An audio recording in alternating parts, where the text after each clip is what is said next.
你哋都知道人工智能而家幾咁普及噶啦，撳個掣啫嘛，就已經可以自動生成編程啦，速度啊，比程式員手動編程快好多。嗱，公司都會引入人工智能編程技術，所以啊，人手都會削減噶。博文、海林、俊成，你哋今日執嘢走啦。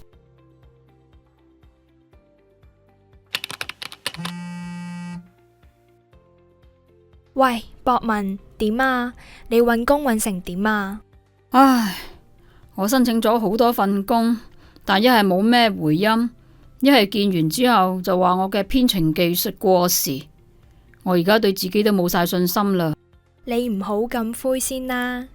我最近報咗個人工智能開發課程，諗住學下新技能，咁工作嘅選擇都會多啲。我已經叫咗俊成參加啦，你要唔要一齊啊？好啊，希望有幫助啦。博文、俊成同海林三個認真學習人工智能開發，好彩佢哋本身已經識得編程，所以對於呢個新技能都較易掌握。